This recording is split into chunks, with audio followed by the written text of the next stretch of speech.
Hello. Yo, yo, yo, yo, yo. Okay, yeah. Yeah, let's redo that whole part. Podcast number 2 of the Broken Line. We're a go. Yes, we are. We're a go. So we've started. We've done one. So what do you Welcome back, or should I say welcome? Welcome, Because yeah. you can't say welcome back really yet because we've only done one. And if you're just joining us now and you're like, what the hell is going on here? What is Broken Line? Go back to number 1. Yeah, check I mean, out number it's 1. not like we're 100 deep. You know, just put your earbuds in, hit play. Sit down and watch us on YouTube. Basically, number 1 kind of gives an idea of what we're accomplishing, what we're talking about, who we Yeah. are, etc. And episode 2, we thought we'd get into a little bit about who we are, but maybe hit a topic or two in general as well. Similar to number 1, because we are interesting people, and I think it's going to take at least 1 or 2 to get To get a feel of people to know who we are. right. Because we're open books. We're cool dudes. You can approach us in a store if you see us. Steven's joining us for this one again, Yep. but he is in a Cheeto coma, so he Yep. is He's out right now. fresh out of Cheetos. He Heath Ledgered the shit out of those Cheetos, And he gone. and now he's. I hear mumblings and ramblings of pizza. Yeah, he wants pizza, so Yeah, that might be what we he- get next. Yeah, he was like, Pizza. "Hey, dude, what's the status on that pizza, bro?" Yeah, Best pizzas in town. well, you Liars know what? Lounge, Cold's Resort. He Yeah, knows. and we're not even in town, so Yeah. best pizzas down the hill. Good call, dude. Yes, we are coming to you from the once again super famous in our minds Hilltop Studios. Hilltop Studios, which is still not complete. Nope. But maybe by number 3 or number 4, we'll have Yeah. somewhat Yeah. not completed, but somewhat of an idea of where we're taking this beautiful background here. We're gonna put up some soundproofing stuff and Yeah, just be cool. we like can always ask for a viewer photo. viewer photo. Yeah, Yeah, that can be done. you know, just send us, email us. Do we have an email? Yeah, brokenlinepodcast@gmail.com. See, I didn't even know we had that. Yeah, had to get it in order to get Right, I kind SoundCloud of figured and all that. That's why I stuff, said, yeah. yeah. So you can send us a photo. Hey, let's keep it. I'll say PG-13. Yeah. For But talk to us though. Whatever. We're Yeah. cool people. We want to talk. We want to hear comments. We want to hear ideas and stories and stuff you want us to talk about. You tell us a subject, and we Yeah. don't stop talking in general. So we'll hit it up and we'll get it done. and we might not make fun of you. Probably. Well, Probably. well, in It this- it depends on what it's about. Yeah, you know? exactly. Starting number 2 out here, we wanted to kind of get into what we do a little bit so people can understand. We already talked about the industry and Fish Addictions Yeah, TV slightly. our history in the industry and stuff. Yeah, and a Yeah, little right. bit about videography, photography type deal. But I guess I can kind of start and just Yeah. kind of say, my family owns a resort in northern Minnesota. We're open all year round. We got Liars Lounge that does summer wise does awesome pizzas. The Liars Lounge is brand new too. Brand new Debuted this summer. year. It's very, very cool. And we do food, drinks, beer, wine, stuff, a snack bar to relax and chill and Dude, get it on you the go. just missed the best part. Beer. Ice cream. Oh, I'll take ice cream over beer. we do which have is some good ice cream yeah, in it's- there. it's ridiculous. But yeah, so I own that resort, and we're north of Bemidji, about 12 miles, Mhm. and we're on Big Turtle Lake, Little Turtle Lake, and Movil. But Big Turtle Lakes are where we're at. A chain of 3 lakes boat wise, 5 or so water wise, and we have all kinds of awesome fishing, and that's what I do hard in the summer, and I do a little bit in the winter. But in the wintertime, I transition over to Fish Addictions TV, and we film 14 or so episodes in the winter. And in the summer, I also have to break away from the resort once in a while to film a little bit of the open water episodes that we're Right. starting this year. Right. And on top of that, I own a photography videography company, which transitions into that freelance mode for filming with other companies and photographing other companies. You are busy. Busy guy, yeah. I got And you got a I got a awesome. 6-month-old. awesome little boy. fiance, God, he's a and we smiler. just Yeah, Haley, she's awesome. just living in the now and just getting it done. Taking it day by day and Right. hour by hour and minute by minute, and we're crushing it. I mean, I love we're a big family oriented resort, so I'd love to get as busy as I can there. Why wouldn't you? Want to Right. try to get as many people as you can to enjoy that, and it's an awesome resort. It's Coles Resort in Bemidji, Minnesota, KOHLS, and it's 50, 60 years old, and we've owned it for about 15, 16 years now, 15 I believe, and we do that all year round. I mean, from leaves to cabin work to leasing to summer to guests to fishermen, families. Yeah. And then from there, Fish Addictions TV takes up a lot of time.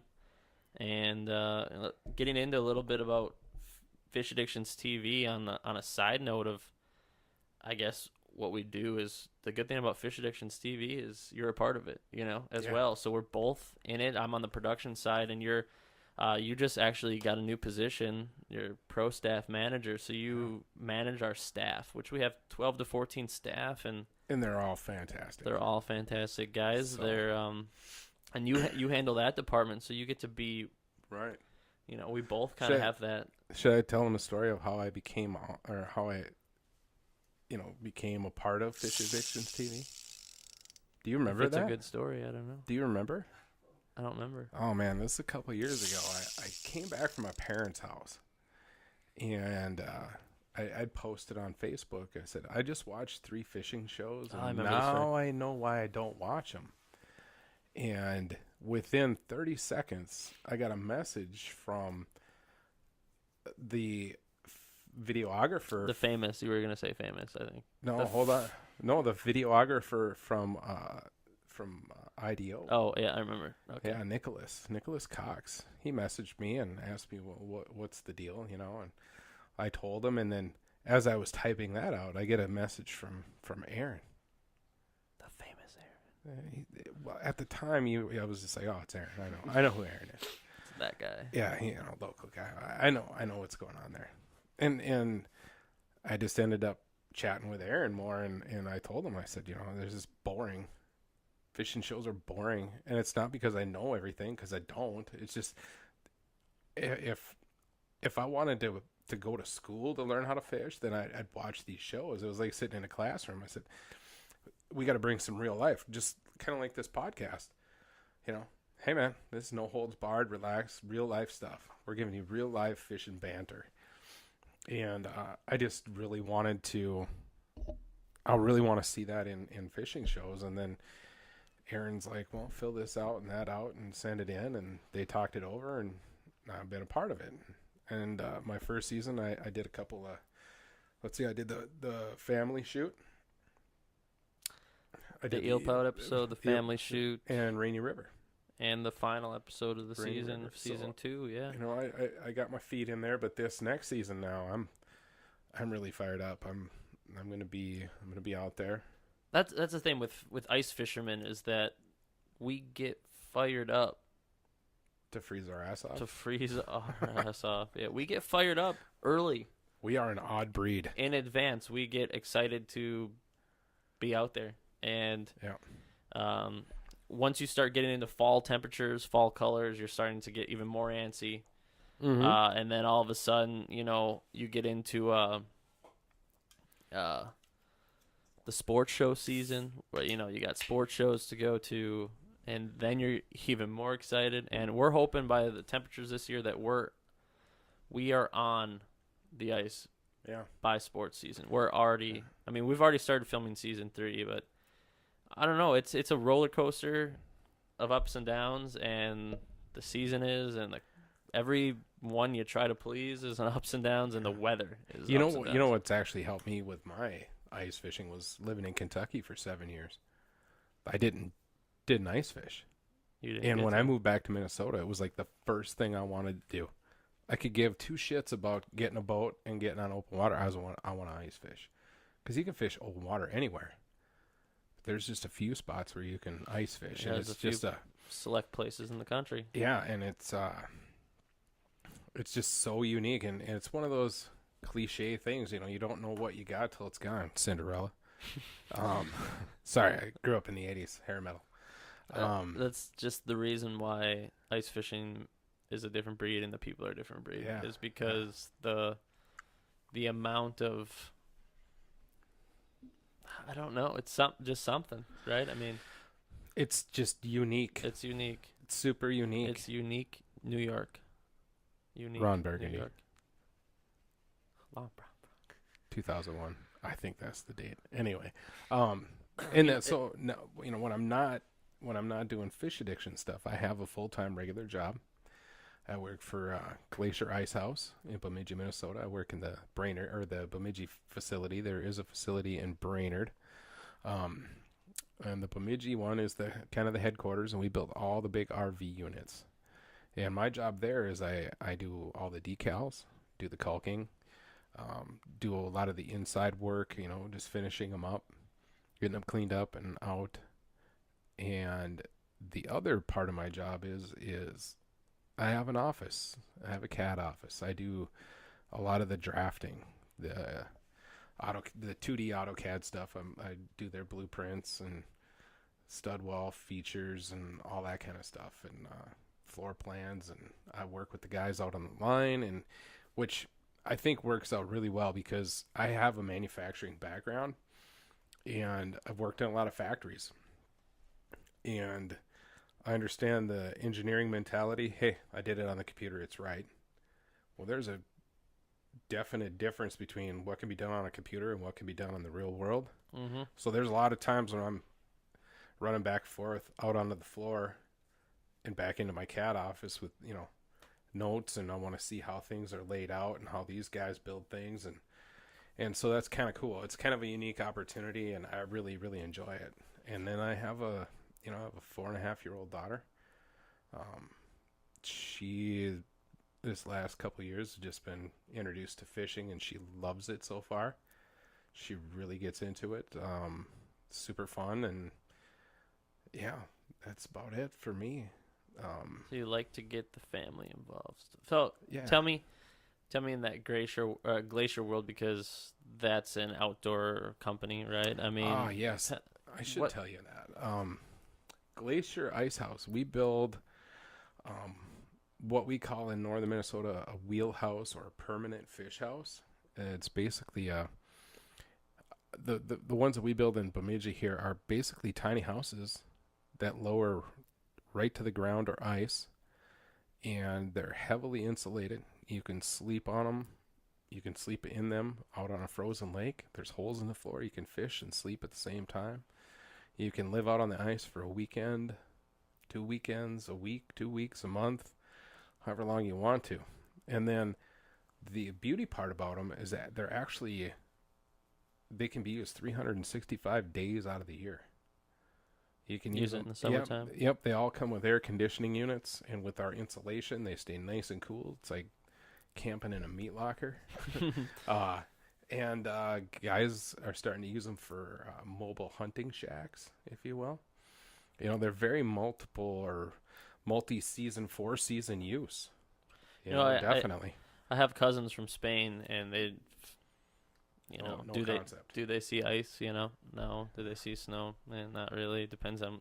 They're big travelers, so yes. But I've talked to, people from places like Florida and Hawaii and stuff like that, and they've came to the resort, and it's a weird question where they can sit in a boat, and I can say, hey, in 4 months I'm gonna be driving my truck out here, and I'm gonna be walking, and they're like, a truck on a lake. That's almost mind blowing. They almost they don't get it. They just get At kind of freaked out a little bit. And when you come over that hill in Bemidji and you swerve into downtown, and you look out on that lake, and you're like, so is that Bemidji 2, Bemidji Part 2, or what? Because it's like a whole nother I've village. even heard like, yeah, is that where the poor people live?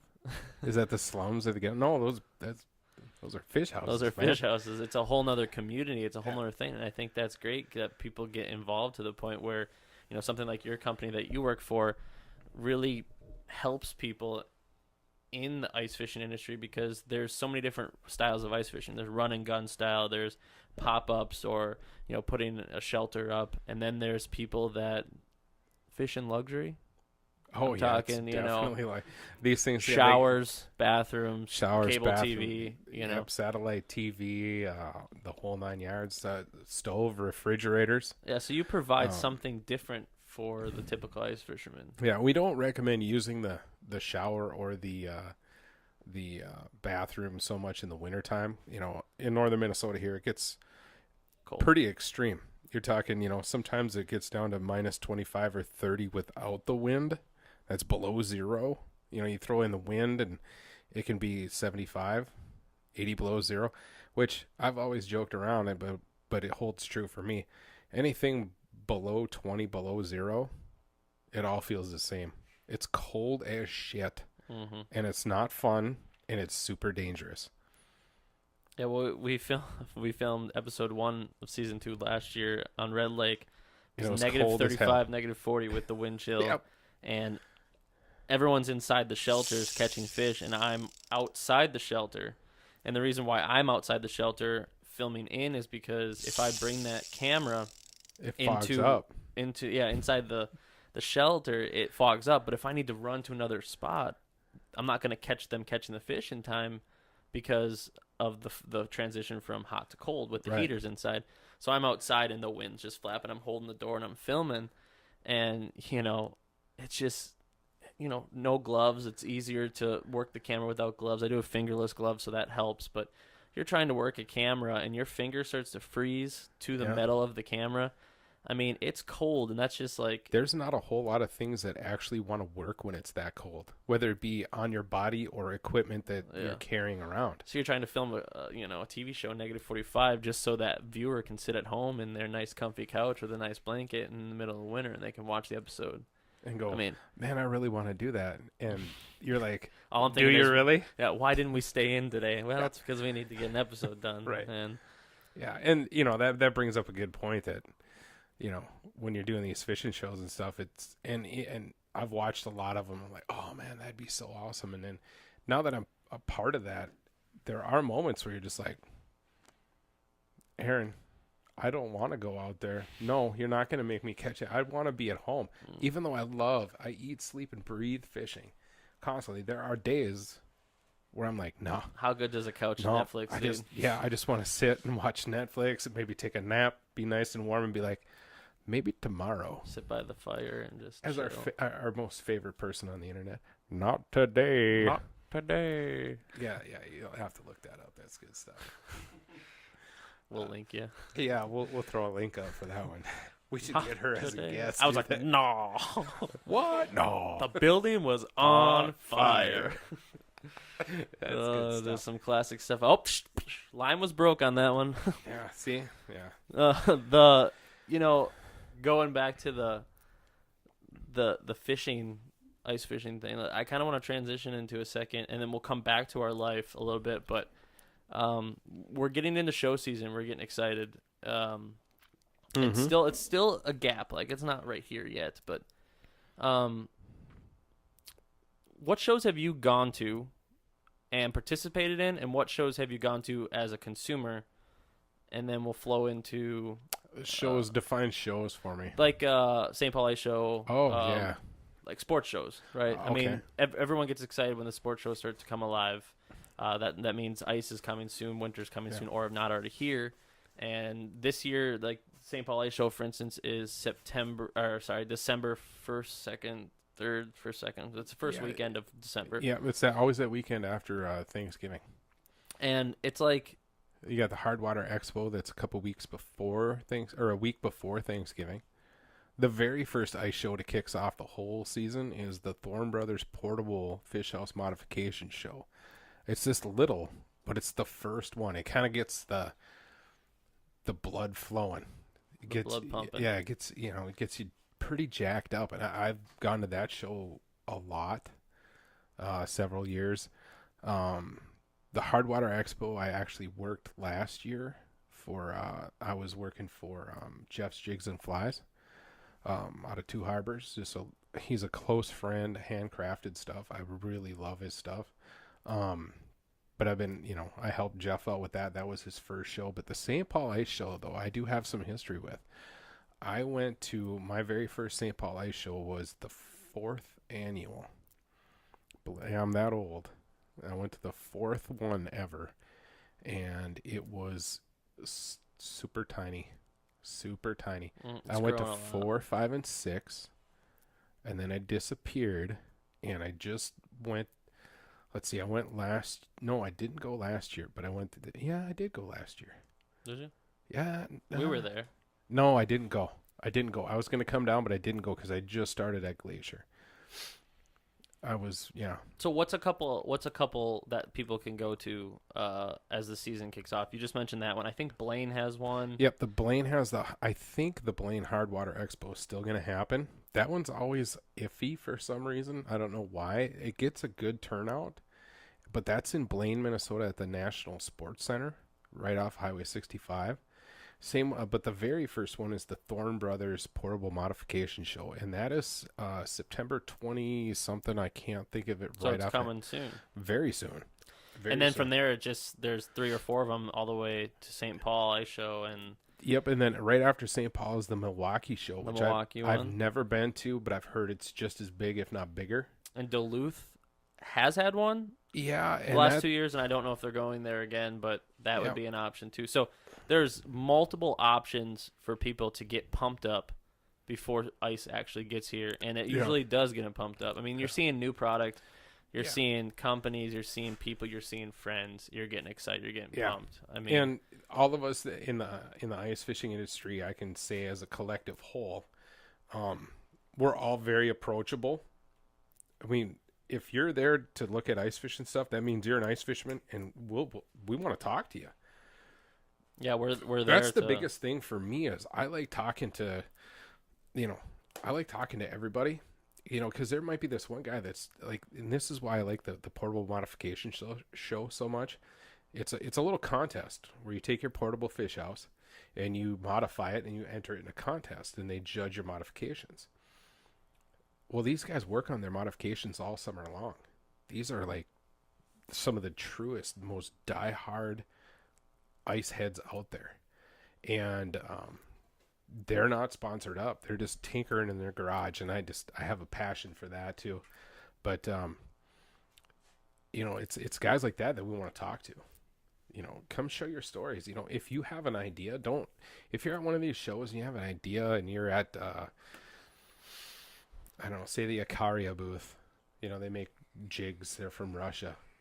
And you have an idea for a jig, talk to those guys. Say, hey, man, I'd like to see a jig like that. And you never know. Things could come to fruition. We're just regular people, man, that we're the same as you. We love ice fishing. We put our pants on just like you, one leg at a time. Unless you're a ninja. Yeah. Or you don't wear pants. That's 2 ways to get out of it. Boom. Sure. If you're squatching out there on the ice, I want to fish with you. Not that I want to see the nudity, but man, if ice fish with a guy with no pants on, that's legendary stuff. Yeah, that might be some legendary stuff. Right on. So there's so us as Fish Addictions, we are at a few shows. Last year we were at Milwaukee, St. Paul Ice Show, Blaine, Duluth. I know that I think there's one over Fargo this year. The Ice Institute is in Sioux Falls. There's a big one. The Dakota Ice Institute, I think it's what it's called. It's out in but I think that's actually before the modification show, or around the same time, or in between. I think Fargo has one this year, Grand Forks or something. Would it be at Shields?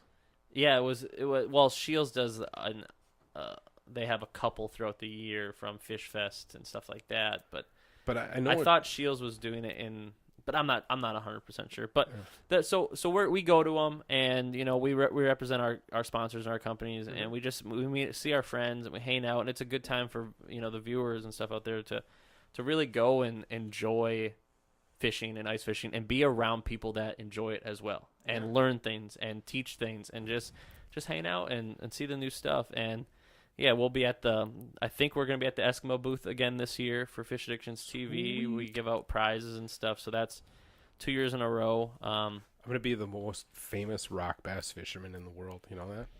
Well, as a mini subject now off of that ice show deal, last year, me, you, and even our Steven over here, We went rock bass fishing on Lake Bemidji, and tell me a decently condensed version of the world record rock bass. Yeah, I caught 3 of them in 40 minutes. 3 of them in 40 minutes, and tell people why. I mean, people just don't care about rock bass enough to really keep track of that world record or what. But you caught one, and then like the next day you broke it and caught it again and caught it again, caught it again. No. Tell me the story. All right. Well, I had just brought my daughter back down to her mom. My daughter spends the winters in Tennessee, and I hadn't ice fished yet. And I contacted a local guide, a good friend of mine, and I said, "Hey, man, I know about this spot out on Lake Bemidji, and I know you have information on that spot, and I live right downtown, and as the crow flies, it's about 1/8 of a mile from my front door." I was like, "Man, hey man, I just want to go out and test out the equipment, get a bite. Do you care if I fish it?" "No," he says, "no problem." He sends me some coordinates. I go out the next day and use the coordinates. I find it. I'm like, there's really nothing here. I'm close by it. GPS coordinates are hit and miss. We don't have the good military grade stuff yet. And so I just kind of move around and I find this spot, and I started fishing it, and I noticed that the rock bass I was catching were extra large. And because I'm kind of nerdy and I spent a lot of time reading, I also knew that the ice fishing world record was 1 pound 2 ounces. And so I whipped out my digital scale and I flopped that one down there, and it was 1 pound 4 ounces. It's like, got ice fishing world record. Locked it in. And so to be honest with you, I set it on the ice and I dropped back down, and boom. Oh, this one's a little bigger. Flop him on the scale. 1 pound 6 ounces. Gnarly. Broke it again. Put that one on the ice. I'm thinking, oh, this will be cool. I'll have a double mount. 2 world records. Back to back. Breaking my own stuff.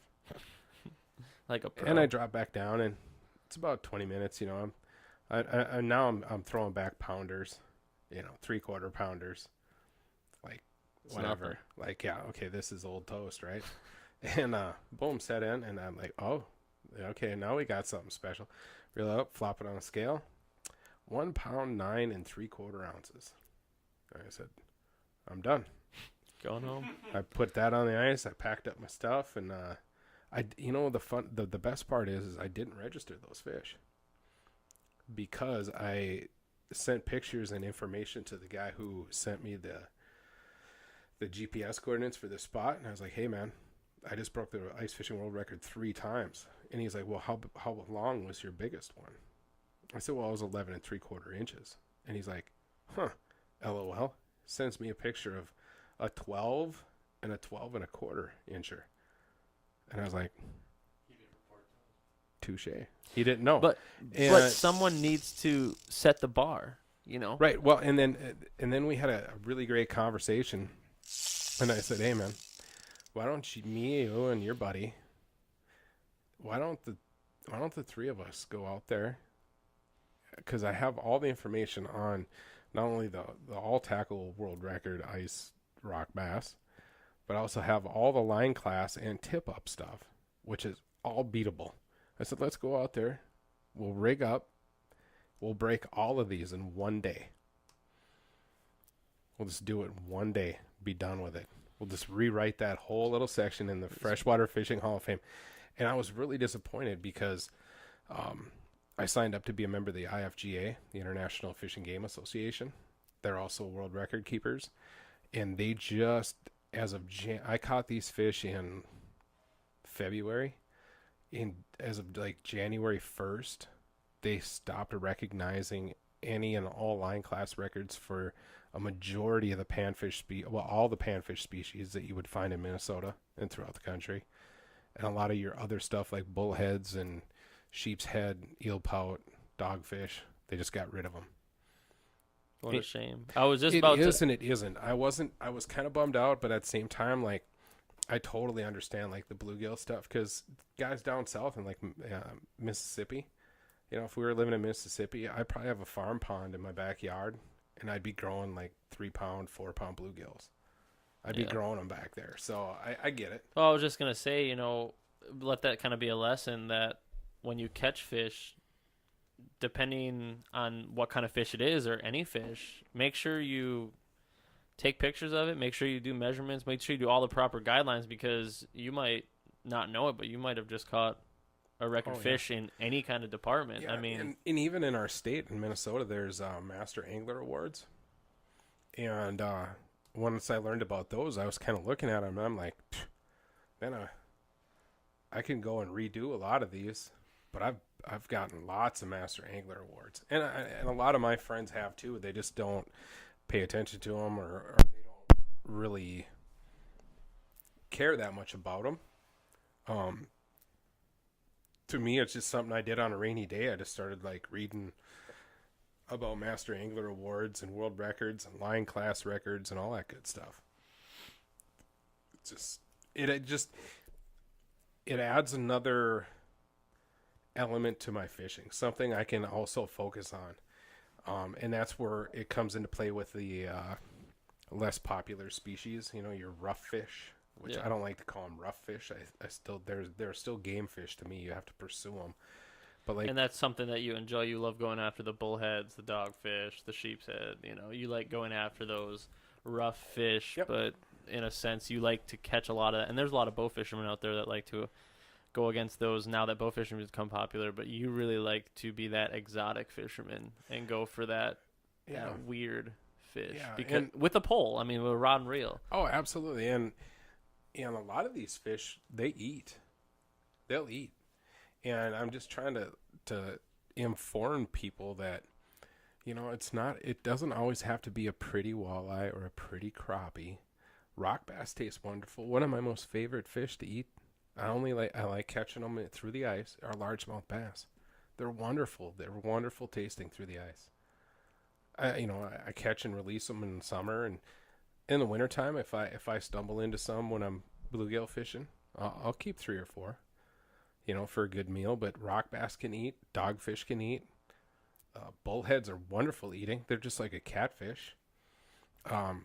I guess people in the Dakotas eat rock or sheep's head. They call them silver bass, but you can eat those. I mean, if you're Rock hungry- bass is they're a member of the panfish it's family. the same thing for me. Like I will eat a rock bass. I will eat. And I've done little experiments where I've cut up and filleted rock bass, bluegills, crappies, walleyes, northern pike, and tell them, oh, here's a bunch of walleye, and they just chow it down. And I'm like, well, you just ate rock bass too. And they're like, what? And I'm like, yeah, it's fish. And you put enough breading and shit on it, it all tastes the same. Yeah, you mix Yeah. them all together in a pot. If there's someone's like, I do not like bass, dude, give me some walleye, give me some crappies, and give me some bass. I'm gonna cook them all up in the same bucket. Not tell you you're gonna eat them. You ain't gonna know. Right, because there's so much, batter and all that kind of shit on it anyway that you're dipping it in tartar sauce. I eat a lot of fish just straight up, no just batter. cut it, chew it. Just Well, not Kobayashi. not sushi style, but I'll put it in a pan with a little bit of butter. But I want to taste the fish. And when you do that without the in a breading, non-fishy way. right? If you do that without all the breading and tartar sauce and all that kind of stuff, you can actually tell the difference between a northern pike, a walleye, bluegill, crappie. Well, bluegill and crappie, they have pretty much the same diet. It's a lot of insects, so their meat is a lot sweeter. Northern pike is really, really good. It's just people don't mess with them because it's a hard lot to of eat. work to Do get you the like live your bones out. fish pickle or I don't like pickled fish. Me either. Pickles are for cucumbers. That's just my opinion. yeah? I'm in Gross. agreement. Unless it's deep fried, Well, yeah, that's still it's still a pickle. it's still a cucumber. pickle. Cucumber, you're right. Yeah.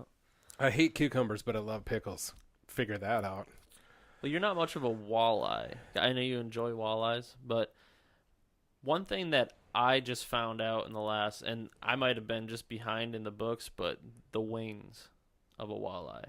Yeah, you're just eating the pectoral muscles, from their. It's just like it's just that one extra step. It's good that people are doing that because you're utilizing You're even utilizing the more fish, and of the fish. I'd like to tell people that the You've had walleyes have wings, and these little guys down in the bottom that spin They're around pectoral and flick fins, yeah. around. Yeah, cut those out, and that's You get the little bit of meat in there. If you want to take that extra, same thing with walleye cheeks. They're like, oh, the walleye cheeks are the best. The Well, walleye no. cheeks are good.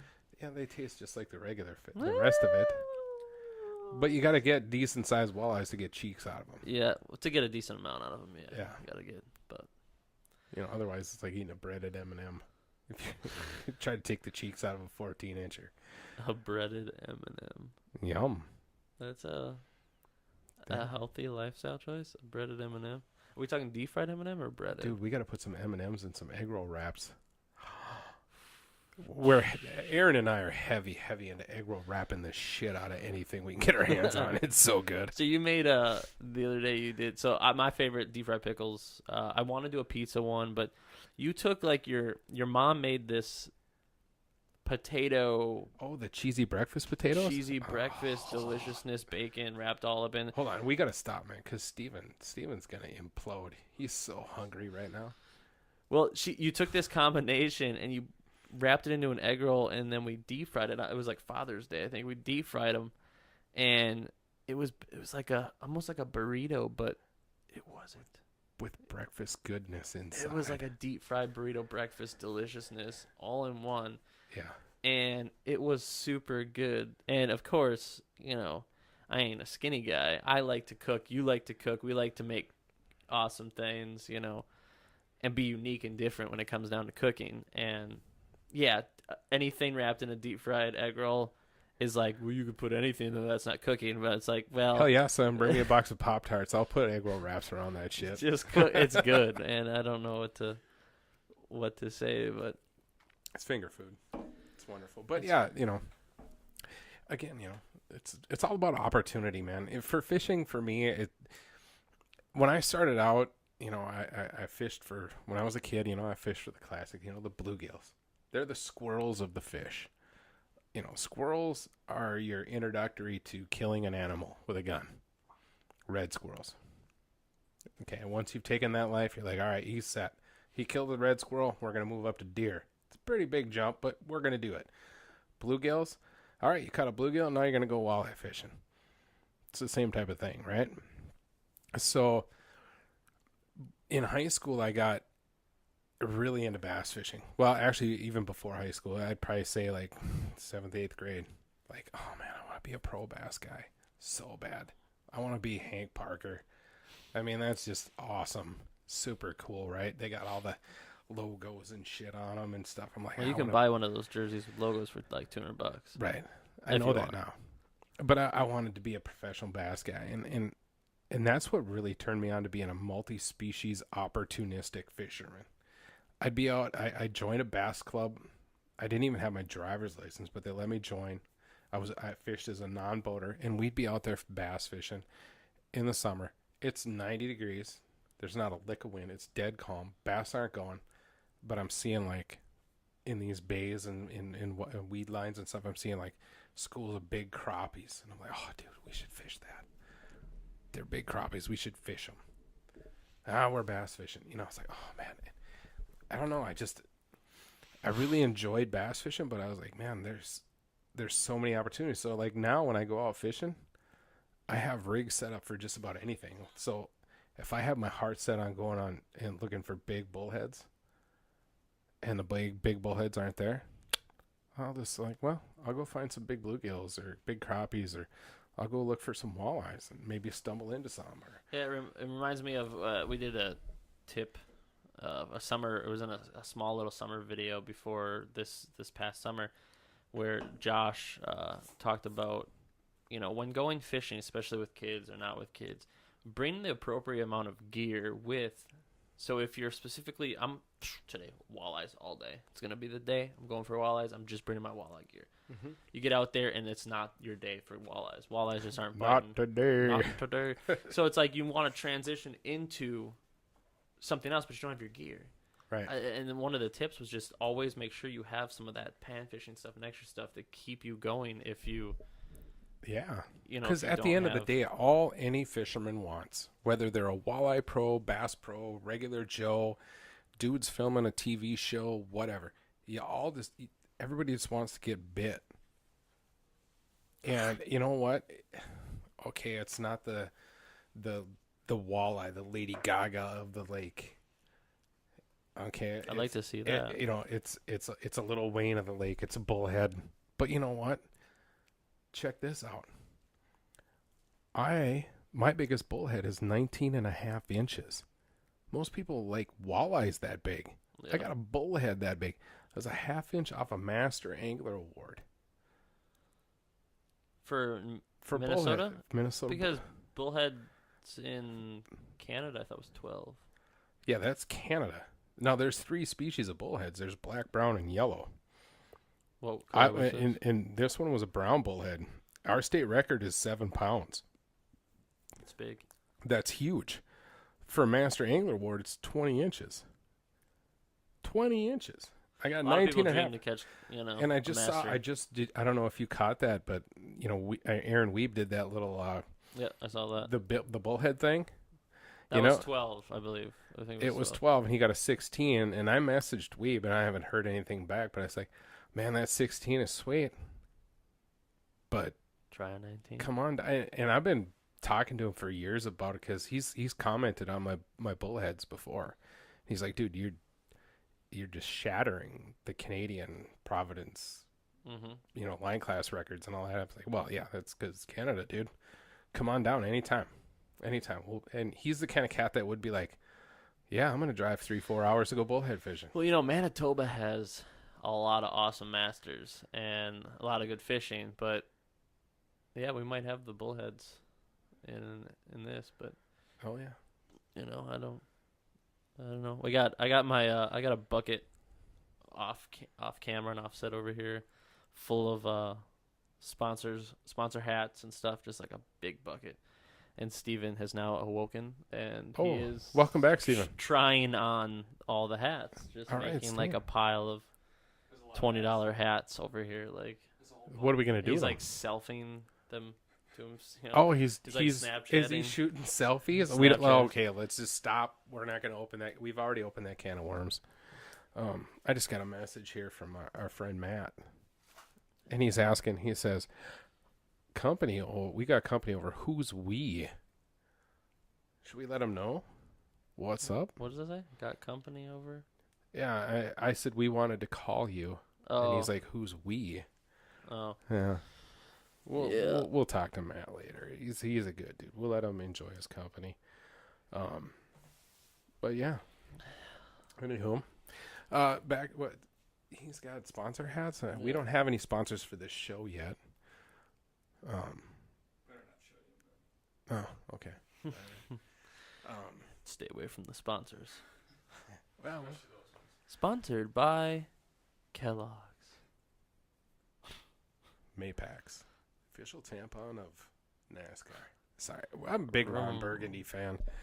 If Will Ferrell, if I'd have seen him broke down on the side of the road, I would have said, Will, let's ditch the rental car. Let's go fishing. That'd have been awesome. That would have been a good one. Yeah.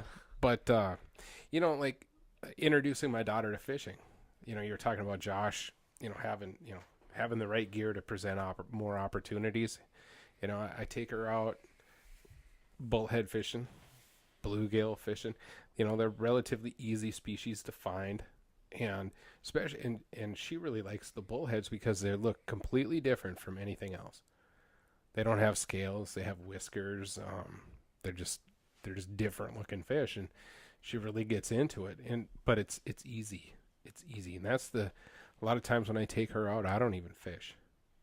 I'm not even fishing. There's something about kids fishing. I mean, when I started this 6-7 years ago in the filming industry, I had 2 main goals with me and my buddy Jake. We were just getting rolling morning storm outdoors, Bemidji Outdoors, and what we wanted to do was to get kids involved in the outdoors, and we wanted to get females involved in the outdoors. Yep. And in the last 6-7 years, females definitely have taken a better approach into the outdoor world. Still very light.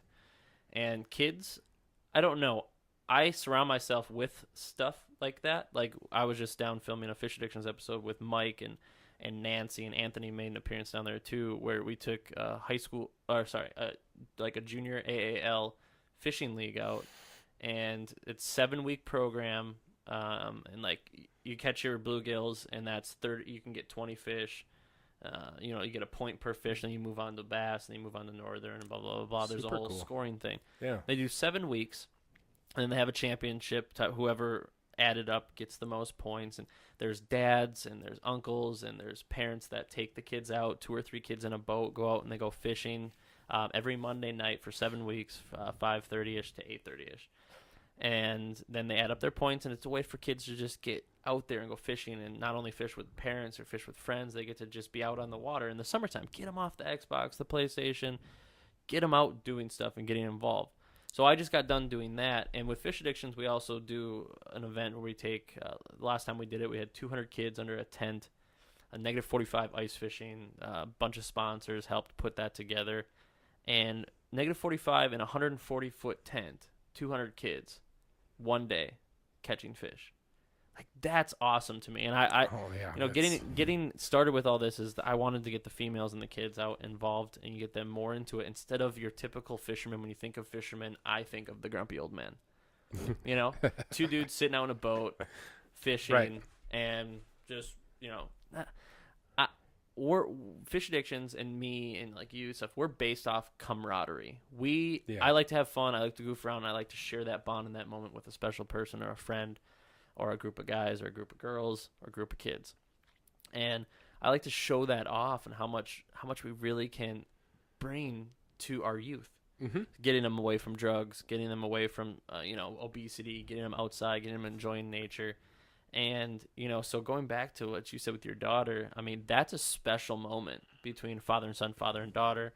Or even if I'm not related to this kid at all, but I see his expression when he pulls up a fish. It's something warms your heart up when you see a kid in the outdoors. So that's absolutely. awesome. You know what? Like, whenever my daughter catches a fish, I take the time to tell her, like, you tricked this fish into taking your worm. And there's something special about that. And I'm also teaching her too that you don't have to buy food at McDonald's or the grocery store. You can come out here and catch your food. She's also learning that. She's eaten one of the first meals she had when she got back from Tennessee up here. We had bear burgers. And I showed her. I said, I had her hold the raw meat. And I was like, this is bear. This comes from the woods. This came from by Grandma and Grandpa's house over by Side Lake. And she kind of hesitated and looked at it and was like, oh, okay. But she ate it. She loved it. You're providing for your family. Unlike a lot of people, a lot of kids growing up, it's like McDonald's, Burger King, fast, convenient, need it now type of thing. But yeah, providing for your own family, being able to go out and catch it with your bare hands or catch it and bring it home and clean it and cook it and you prepare it and nothing's wrong with that animal. This summer, that was one of my funnest times with her. Was we kept some fish, and when we got home, I brought the fish inside, and I had her pull her little stool over to the counter so she could stand on it, and she watched me fillet fish out. She watched me clean them. And that first one, she was just fascinated. Like, because I went through, and that's something that I always do when I fillet fish, is I get into their stomach and I see what they've been eating. Knowledge is power, right? I want to see what they've been eating on this lake, and that gives me clues so I can have better success. But I showed her what this was, and this is its liver, and this is its stomach, and this is how this works and that. And she was just like, Dad, who are you? It's like a science project. Right. She was just really into it. And then she followed me along through the whole filleting process, and then I had her dip it in egg and batter it, and we baked it, and then she ate it. And as she was eating it, I waited till her last bite, and I said, Ellen, do you remember catching that fish? She's like, what do you mean? I said, you caught that fish just 2 hours ago. That fish was alive and swimming, and now you're eating it. And I think it made an impact on her, a positive impact. Yeah, I would say it's something about positively connecting the kid's brain to a learning process while you're doing it. Instead of just catching the fish, taking it home, the kid's on the Xbox, you're cleaning it, and you guys eat it. You physically took your daughter, and you, from the catching process to the cleaning process to the science process to the eating process, you positively connected her brain to what just happened and what you're doing. I wanted her to see the entire process from loading gear in the Jeep, buying the bait, launching the boat, fishing, putting it in the live well, bringing it home, taking care of it so none of it goes to It's waste. like, how do you think they did it back in the day? And I said, this is exactly how they did it. Well, Yeah. And I said, minus some yeah. technology differences. And I looked right at her, even though she's 4 and we live in the modern world where, you know, we have internet and all this great stuff here. There's McDonald's and Hardee's and all this stuff in town. I told her, I looked straight at her and I said, honey, you'll never, ever go hungry if you have this skill. Mm-hmm. I don't know if it was you or someone I was talking to where I said, you know, think of schooling, right? The kids in school and they learn math and they learn this and they learn that and they learn everything. They learn how to do math. They learn how to do science. Science is a different subject, though, that I won't get into because that actually benefits what I'm about to say. You know, all those things you learn in school, right? But why isn't there classes that learn you survival skills and that kind of skills and stuff like that? Because what if one Right. day electricity goes out, the world goes dark, nothing works, The internet collapses. What are we going to do? everything is gone, and Right. you have to now electricity doesn't work, so they're not shipping in food, the vehicles aren't working, there's no gas, there's no pumping, you're not getting that fresh delivery truck in. How are you going to survive? Yeah. And you're going to survive in a canoe out catching fish with worms and grubs that you pulled out of the ground, or you're going to go shoot a deer, or you're going to that's the stuff that is important at a young age to take a kid and learn it. Yeah, and it's exactly. And not to sound like a doomsday prepper per se, but we have that luxury, we have that opportunity up here where, you know, we can go right behind the studio here, and we could probably go find some edible mushrooms to eat. Not a problem. You know, we can. There's vegetation back there that we can eat. Mm-hmm. You know, and it sounds like this post-apocalyptic. We got rhubarb right outside the door. Yeah, and I keep bugging you about it because I love that stuff. Well, make me something. I just like chopping it up, dipping it in sugar, and eating it like celery. Oof. Oh, dude, if you dip it in Make sugar, like a rhubarb pie or something. I'd probably be more of a making jelly. That's good. Jelly be alright. Yeah, jelly's good. But you know, it's important to me for my daughter because I grew up. I ate a lot of grouse. I ate fish. I ate deer. I ate elk, moose. Now, you know, my dad wasn't a bear hunter, but I have buddies that are, and I've eaten a lot of bear. I just think it's important for like my daughter to know. I mean, she's 4. It's 2017. That I want her to know that I don't know what the future holds, and like I said, I don't want to sound like some doomsday prepper, but I want her to know or at least have the ability to tap into that skill. That, yeah, I know you guys are all starving, but I'm gonna go and eat because I know how to fish, I know how to gather, I know how to hunt. Mm-hmm. You know, at the end of the day, if that's when she wants to use it, then The world's awesome. changing. You know, when I was a kid, I started out. Parents took me hunting. And I'd like to do the same thing with my son, but lots of kids nowadays, I mean, Christ, they're 3-4 years old and they already got a freaking cell phone. You know, they got an iPad right when they can start to hold an iPad and touch it. With, you they know what have though, it. and with that being said too, I also like you know, I'm much older than you. I'm 40. I'm almost 44 years old, but I'm up to date with the newest technology because I know and I'm aware that my daughter at 4.5. The chances of her having a textbook is slim to none. So I got to be smart and I got to be proactive. And my daughter can run an iPad. I've shown her how. And I think that's a smart move on my part as a parent. I don't want her to come home from school in 6th grade and be like, Dad, can you help me with the homework? And I'm pounding on an iPad like a chimp and not knowing what to do. Yeah, she needs to get prepared for And plus where the internet, technology is and plus taking the us. internet is a giant, scary place with a lot of creepy people. So I need to be aware of where she's going on the internet and what's taking place in the internet for her, so that I can help her and protect her. So I embrace both worlds. Yeah, I can go out and live in the woods, probably do just fine. I can also forget about the woods and go live in, you know, Modern day society. super technology and be just fine. You know, I think you got to find that balance. You know, and yeah, I mean, I have my iPhone out in the boat with me. I go live sometimes. I'm using technology, you know. Technology is a powerful thing in positive and negative ways. Absolutely, you just gotta find that balance. And I had to explain that to my little brother. his daughter's 11 days older than my daughter. And he takes pride in the fact that he doesn't have a Facebook page and he doesn't know how to do this. He's like, I don't need that crap. Kind of like my dad. And my little brother is the youngest of us 3 kids. And one day I told him, I said, Eric, your daughter's going to come home with an iPad and ask for help, or she's going to start acting weird because of online bullying or something, and you're not going to have a clue, and you're going to feel really helpless, man. You need to start like learning how to do this stuff and being aware of certain things that are out there. And he's starting to do that, and he's like, yeah, man, you're right. I said, yeah, you don't want to, you can't even do your daughter's 6th grade homework because you don't know how to run an iPad. Man, she's going to think you're a chump, dude. You know, you got to be able to help, you know. With that being said, would I love to not ever have a Facebook page? Without a doubt. The problem with me, I'd love it as well, but man, is it a powerful social marketing. Oh, and with the businesses I own and run and companies I work for. And the things that we do within fishing, you got to have it.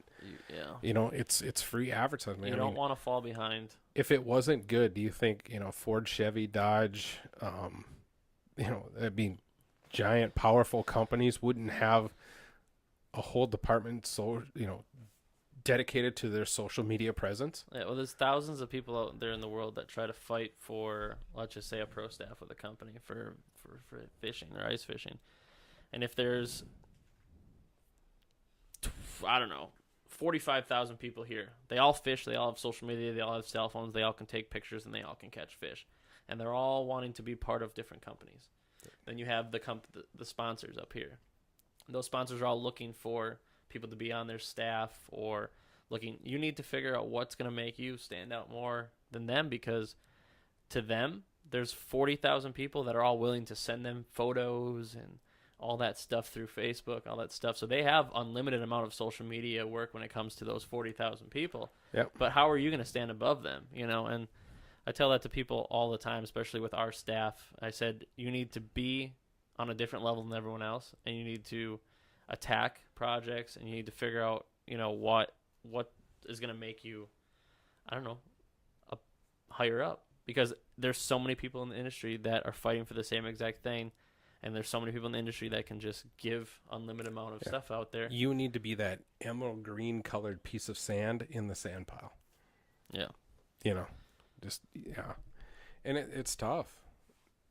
It's tough. For sure. What you got going on over there? Steven, how you doing? Great. Doing better? Steven is now awake. All right. Well, I don't know. What do you think? Podcast 2? Yeah, I like it. I think yeah. It's all right. Yeah, it's good. I don't know, you know, you get talking, and you get to, you know, we talked about, like, you know, the kids, and, you know, did we talk about the Bassmaster?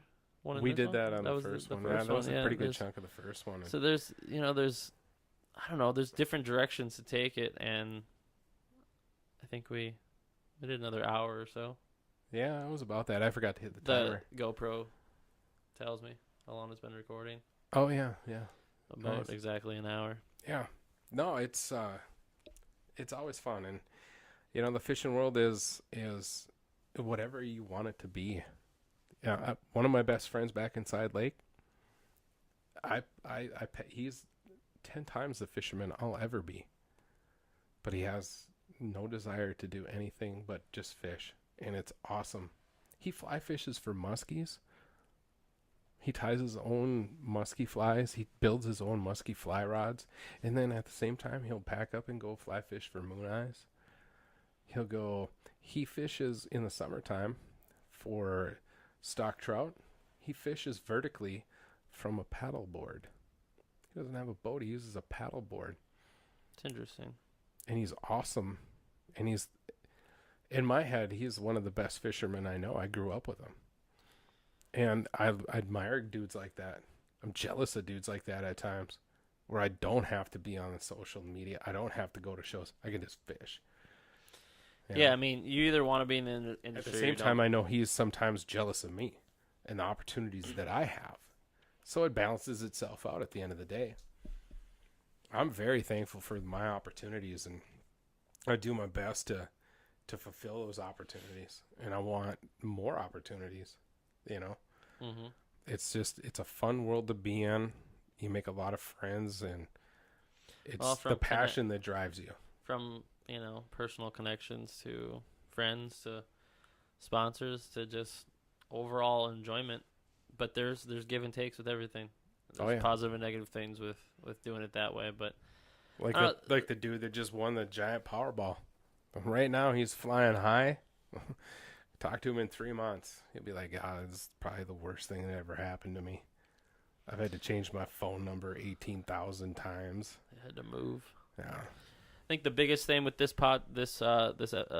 number 2 here with this podcast is get out and enjoy the outdoors. Take your kids out, enjoy the outdoors. Take advantage of what's out there, and like we talked about the ice shows and getting prepared, getting ready, and just the overall amount of Yeah. awesomeness there is in this industry. One thing I want to add about getting outdoors, even if you live in some huge city like, say, Houston, there are ponds.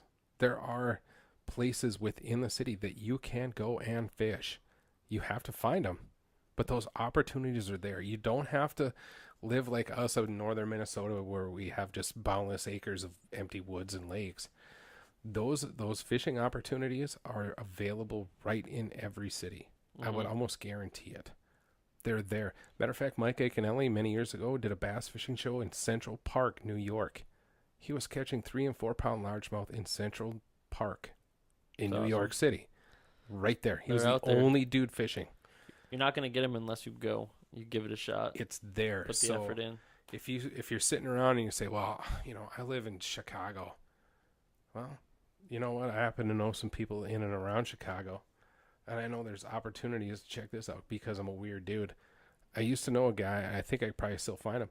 He was catching 2 and 3 pound goldfish in ponds crazy. right in downtown Chicago. They were there. It's there for people to utilize. So Mhm. if you say you don't have that opportunity, you're fooling yourself. It's there. You just got to ask around. Definitely. Yeah. So I would say should we wrap this up? just call it on number 2. Work on to number 3. If anyone is listening or watching, keep it up because we're gonna have awesome topics to come. Yeah. And we talked a couple different topics in episode number 1, and we talked about the Bassmasters and that kind of stuff. And this one we talked a little bit about the kids and the outdoors, the getting ready and prepared for the ice fishing with the ice fishing shows and the different people that you're going to meet and all that stuff to get out there and hit those shows and see what's out there and get your kids involved and get yourself involved, and even through talked about a little bit about sponsorships too. But we started this out talking about our personal lives with the Glacier Fish Houses and me owning a resort and with fish addictions, and this is just I guess the beginning of kind of what we're going to be getting into. But our personal lives are busy, and we're enjoying ourselves. Yeah, I think we should name this one, opportunity, because that's basically what the theme of this one was about. Was just creating opportunities for yourself, capitalizing opportunities, going to these these ice fishing shows and creating opportunities if you want to follow those opportunities. The opportunity to teach your children how to fish, the opportunity to take part in inner city fishing because it does exist. It's all about creating opportunity and capitalizing on opportunity. I think that's a wonderful way to end this. Well, I'm Aaron. I'm Patrick. And this is The Broken Line. It's kind of a really awesome name, right? The Broken Line. You're talking about fishing, but when the line breaks, man, shit just gets unreal. Yeah!